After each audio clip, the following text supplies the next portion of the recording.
Hello, and welcome to Two Brain Cells Left. This is our new YouTube adventure where we're going to talk about cool and interesting things, to us anyway, from around the world. We'll try to have some fun. We want to hear your thoughts about what we chat about, so let's begin. My name is Alan. I'm a graphic artist, mostly working digitally, and with me... Hi, and this is Jack.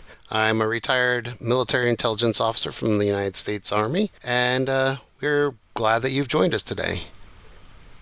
And in today's episode, we're going to talk about some of the questions that arise about AI, concerns that we both have, things that Alan has seen, and things that we've both learned about it. So, Alan, AI, how does it really work? This is a super complicated question to answer. If you go and search online, you'll find that the answer to all these things is a lot of technobabble that even coders are going to be like, what? This is the realm of computer science. The basic idea is that there's a couple of different components to AI that all began with something that starts called a neural network. This was something, sort of a program that was designed to think a little bit like the human brain, where when it tries something, it either gets positive reinforcement about it, like I did the right thing, or it gets negative reinforcement. Think about how we grow up when we're a little kid. We learn from doing things in the world. That worked. Oh, that didn't. Now my hand's on fire. So the neural network was built in a similar way to function, at least, like that, even though it's not built like neurons in our brains. The second part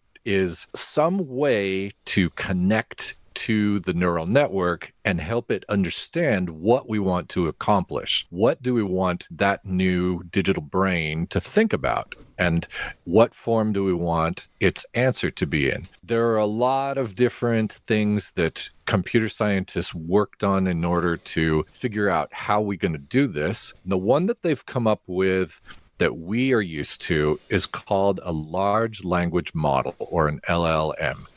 OpenAI is probably the most famous company to be working with this. They created their own LLM, and we just need to understand that this is a way of connecting to a neural network and getting it to understand what we want to do. So it's a translator for us to the digital program, the neural network. It's not the way we think about the world. It's not experiential.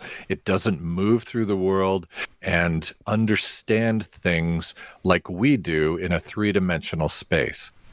Large language model is entirely based on language. Our language, translating English, Spanish, French, whatever your language is, into something that the neural network can understand. So it's super complicated how it does that. And there are millions and millions of calculations that go on just for the simplest sentence. But the basic idea is that the large language model was built by giving it tons and tons of different reference files, sources, text documents, videos, images, in order to learn what language is, what a thing means. So in terms of graphics, for example, if you show it a whole bunch of pictures of a duck, large language model trained on these photos can understand what a duck looks like, what the word duck means, by looking at thousands and thousands of images of ducks. Take that and expand it to just about everything you can imagine in the world that's been digitized, and there you have the training zone for a large language model. That's how it understands what you're talking about when you ask it a question. Okay, so this is why you see AI-generated images. Sometimes they look cursed because they don't quite understand in a physical sense what they're generating in the image. I've seen an image of trees, like a forest, where things don't grow that way. The thing that you're talking about with that it doesn't understand the world is especially apparent when it does hands, for example. We've all seen the images with, 7 fingers on the hands or whatever, Yes. because it doesn't understand the structure of a hand, which is a really complicated thing. You ask someone to draw a hand and they're like, no, pass. Right. And that's maybe why it doesn't get hands right, because hands can take so many different forms. There aren't a lot of photos of hands specifically. And so in order to get better at hands, the AI people who are doing training have had to feed it specifically photos of hands in all sorts of positions, and with tags that say, this is a hand, this is a fist, this is a peace sign, this is pointing, right, thumbs, whatever, to train the LLM to understand, okay, that's a hand. That's what hands look like in different positions. And that's how many fingers they have. Because it doesn't know that there are bones inside a hand. All it knows is a flat collection of pixels. And that's the limitation, one of them, of a large language model that doesn't understand the world. And something that I was reading about that kind of touched on this AI not understanding the physical world, why AI can't just be put into a robot and have it walk around. It still has to do all of the same learning, essentially, that an infant does going into toddler. And it's not designed for that, where we evolved with that specific learning skill set to be able to learn to do all those physical things and use our musculature. It has no understanding of that. So that I can't even imagine the complexity that computer scientists have in front of them to try to get even to the point where it could be like the perception of like an insect, to be able to fly around and not crash into everything. That it just blows. I don't know how we're gonna get there, but we're working on it, I guess. Right. And the processing power is, of course, we are rapidly closing in on the absolute limit of microchip technology, getting to circuits that are only 4 or 5 atoms in width, let alone some measurable distance. They can't get much smaller.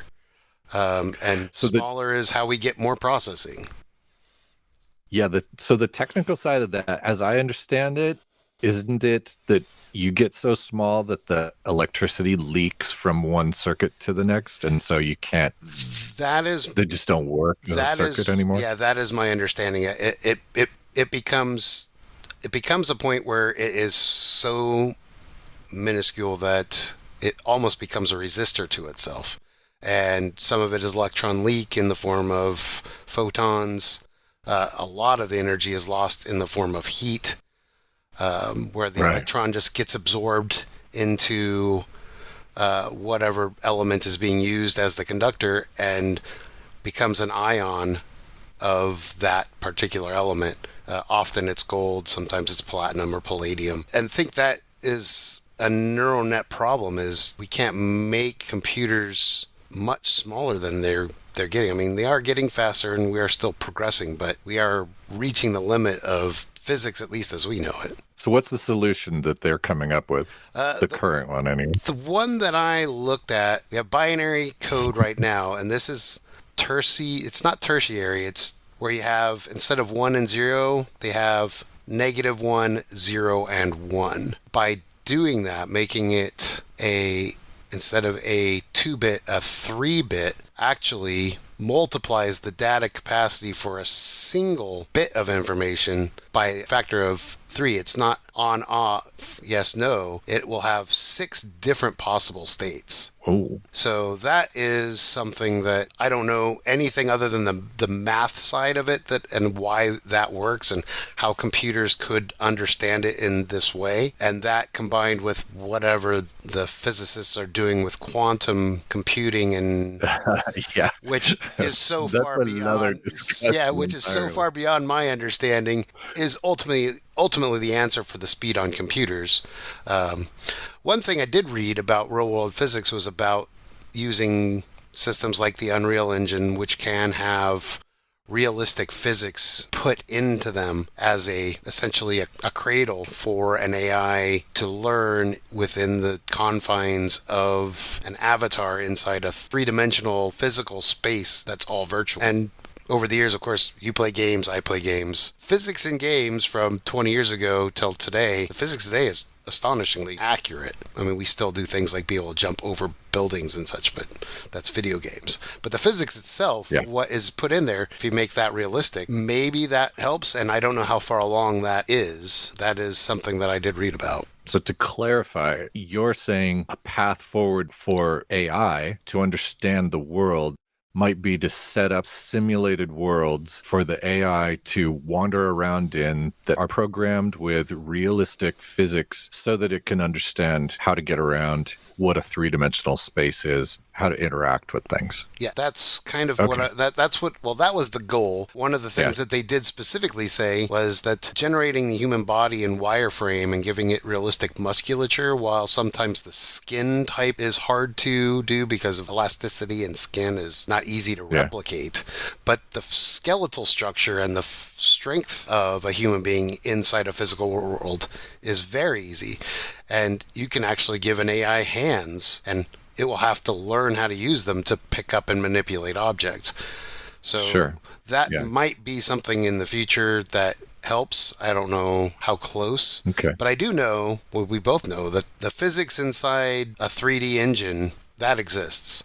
Being able to put realistic environments into 3D engine is very realistic. Well, I think that kind of answers my question of how AI works.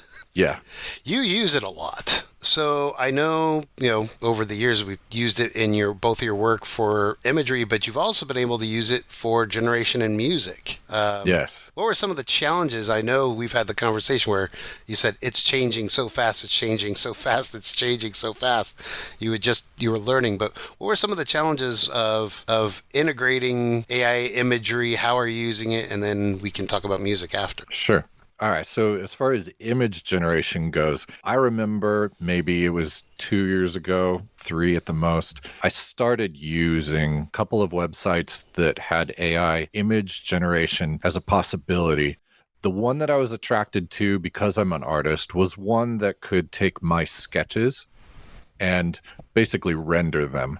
So I could upload the pencil sketch and then give it a prompt. So I'd say, I want this in an environment. I want these colors and things, this kind of style. So I could give it like a Pixar style or a photorealistic style, and then let it do that and imagine that based on the sketch I was doing. And that was really powerful because I got to skip a whole bunch of the guesswork that it had to do about positioning, about a pose, if there were people involved, and it would immediately go straight to the proportions and the layout that I wanted in the image. Unfortunately, I don't see a lot of AI services providing that sketch to image service. And I haven't seen much progress on the fidelity of the results from the ones that do have it. It's really hit and miss, and the quality just isn't very good.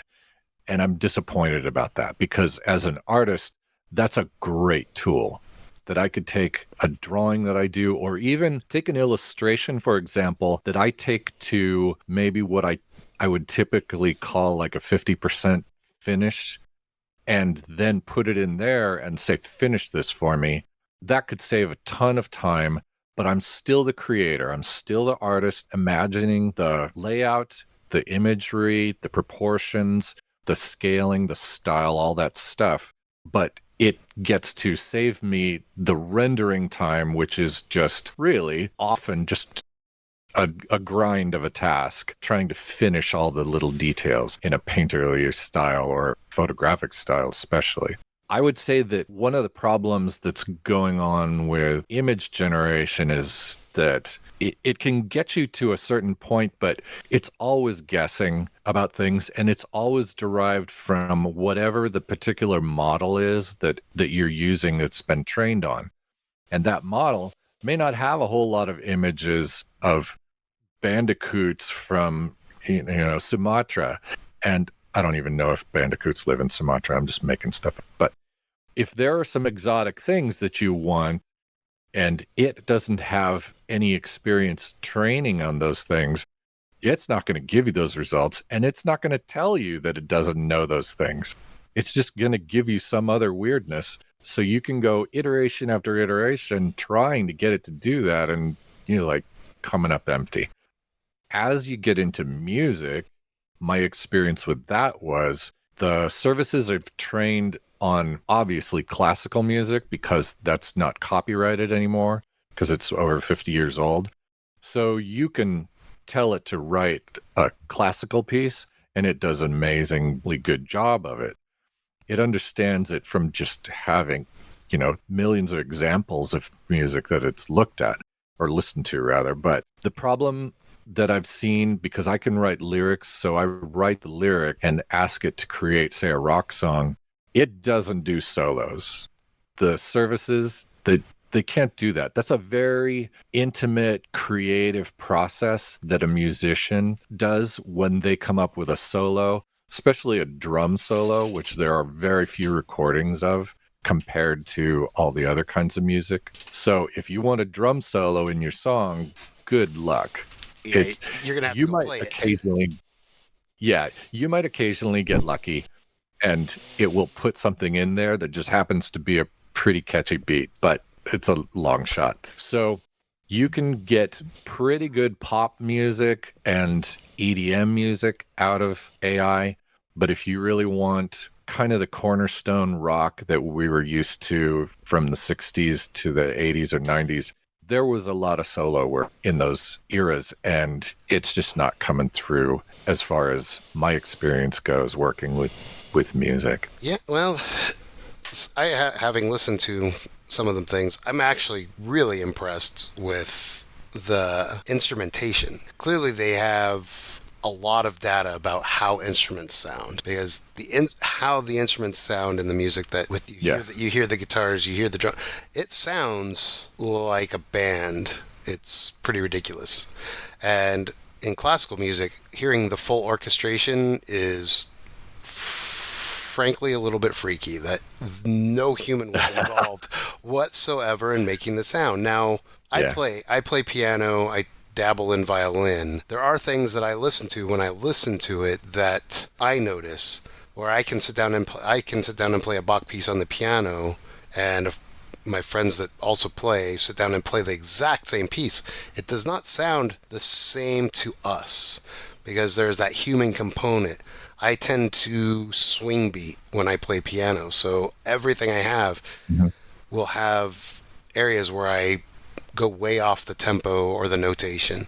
AI doesn't. It writes it, and it's based on there. It understands music, it understands tempo, it understands notation, and it sticks to it. So if you listen to it for a long period of time, there's a mechanical sound to it. I don't know how AI will ever get a feeling where humans naturally speed up and slow down emotionally while playing music. Even orchestras do this. A lot of that is in the conductor will, kind of guide that. But human beings naturally do that. We can't stick to exact pacing.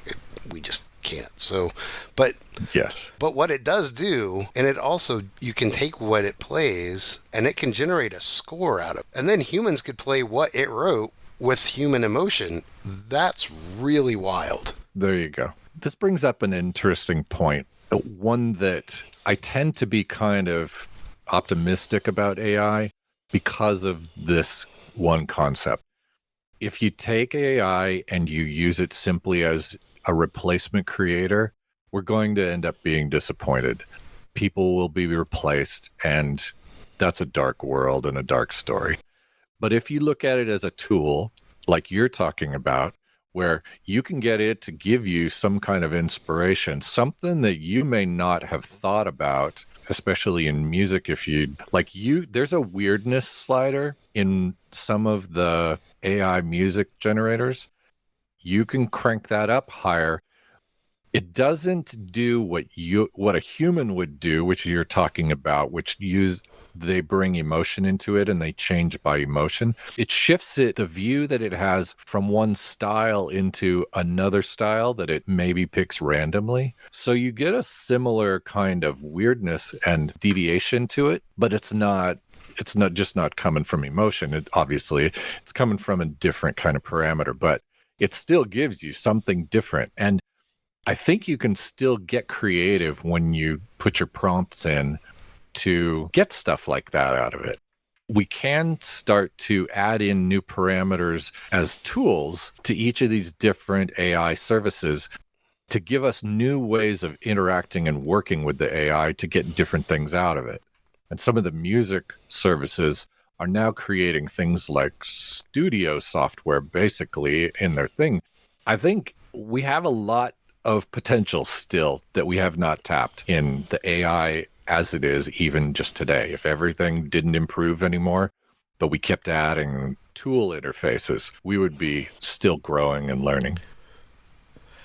I think that is one thing that keeps me hopeful for it, is integrating AI into human creativity. Because there's a lot of things, and I know that from your past, you and I talked about inking frames and how painful that is.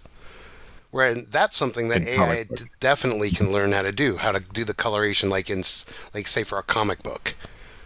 You do all of the art, all the line work, all of the art, but then going in and coloring the frame is a very tedious task. From what you've said and others, AI, that is an AI. That's something that AI, I imagine, is very good at that kind of thing. Fill in the lines. It saves time. So, but not only that, with having to compose documents where you have to go through 40 or 50 pages of data to pull out salient details, AI is actually really good at that too.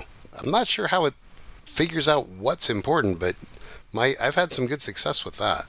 So I'm pretty hopeful with AI. I don't think there's going to be full-on replacements of major sectors. We're not going to lose our pop stars.